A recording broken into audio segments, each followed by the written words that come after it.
In today's lesson, we're going to learn how we can find the diameter if we're given the circumference. Hopefully you were able to access the notes for today in Google Classroom, and if you were able to print them, you can fill in the notes as I go through the video. If you need to, you can also just copy these notes on lined paper. Starting with number 1, they give us 3 pictures and they ask us to identify which measurement is shown. So you're going to fill in number 1 with either radius, diameter, or circumference. Pause the video and just take a second to fill in number 1.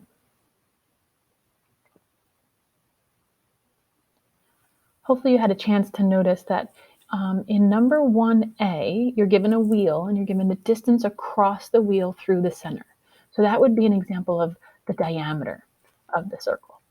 In letter B, they give us the distance from the center of the propeller out to the outer part of the circle, or half of the diameter, which we know is the radius. And letter C is a little challenging, but it's showing you that the tape measure is being wrapped around the outer part of the circle, or the orange slice, and so that's the distance around, or the circumference.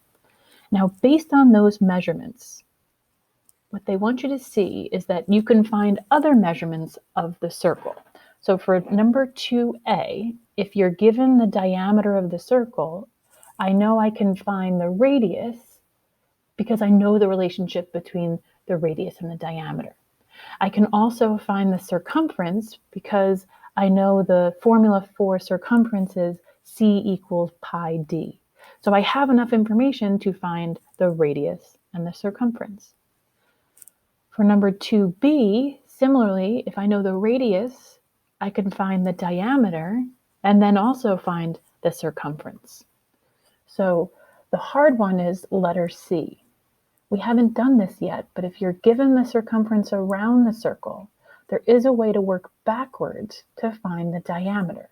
And then once we have the diameter, we can find the radius. And so you'll notice these 3 measurements are all related. If you're given one, you can find the other 2. In number 3, you're going to complete the table. There's the same pictures from numbers 1 and 2, and we're breaking up each part and focusing on one object at a time. So for the wagon wheel, if you're given the diameter is 3 feet, we're going to fill in the table how would we find the radius and how we would find the circumference. And so this is a good review of lesson 8.1. We know from lesson 8.1 that if the diameter is given, I can find the radius by dividing it in half because the radius is half the diameter. So if the diameter is 3, 3 divided by 2 would be 1.5 or 1 5/10 feet.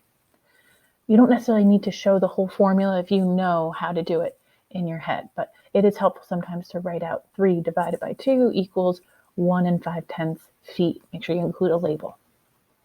For the circumference, if you recall from lesson 8.1, we use the formula C equals pi d. And we've been using 3 1400ths in place of pi. So we say the pi is about 3 1400ths. We know the diameter is 3. We multiply them together and we get about 9 4200ths feet. Again, the label should be feet throughout all 3 measurements. In the second row, the airplane propeller they're telling us the radius is 24 inches. So if I know the radius is 24 inches, I can kind of do the opposite of what we did in the previous one and say, I know the diameter is twice the radius. So I need to multiply 2 times 24 to get the diameter is 48 inches. Once I know the diameter is 48 inches, I can use that same formula we did for the wagon wheel. C equals pi d. I can substitute in 3 1400ths for pi, substitute in 48 for the diameter, and when I multiply them together, I get about 150 7200ths inches. Again, notice how all 3 measurements have inches in their answer. If you need to pause the video and fill in the information for the wagon wheel and airplane propeller, feel free to stop now. For the orange slice, it's a little different. They give us that the circumference is 20 centimeters. We haven't talked about this yet, but you can use the same formula for circumference that we did in the previous example to work backwards to find the diameter. Let's start by just filling in what we know. We know the formula is C equals pi d.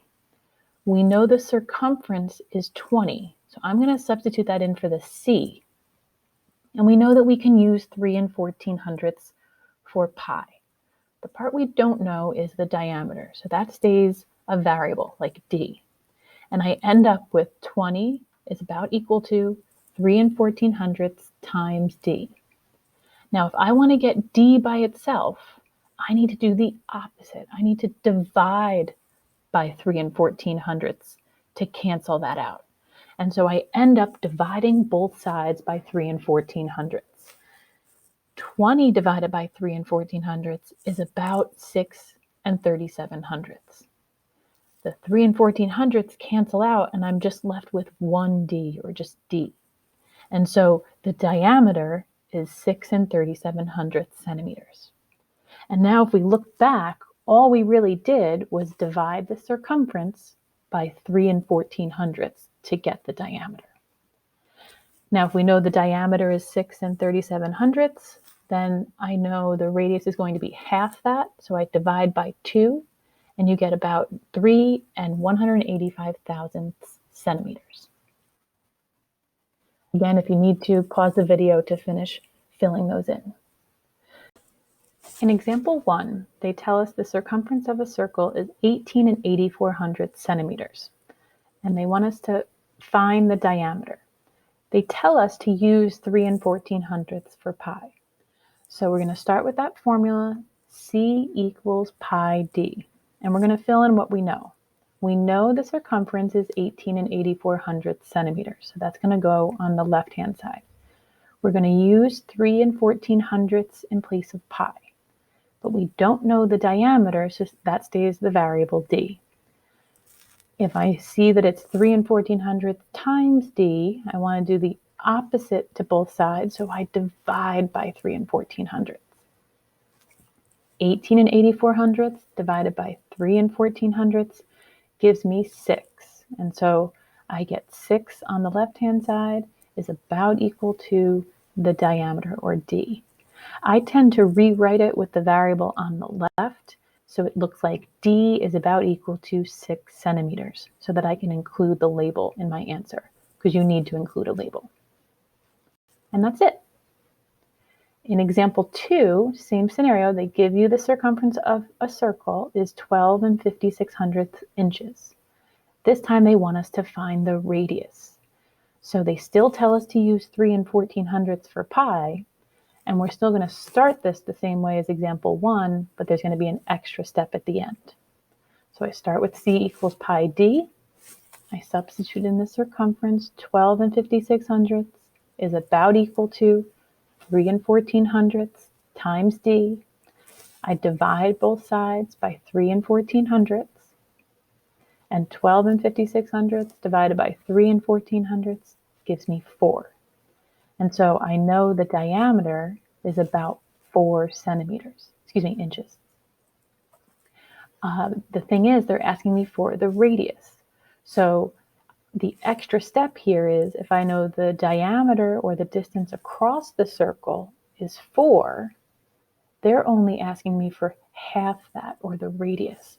So I need to do that extra step of the diameter divided by 2, or 4 divided by 2, is going to be 2 inches. So the radius is 2 inches. Again, you don't need to show all the steps that I showed here for the radius if you can do that in your head. But just know the difference between example 1, where it asks you for just the diameter, and example 2, when you have to do the extra step to find the radius. And that concludes our notes for today. Please make sure you take a picture and post it in class.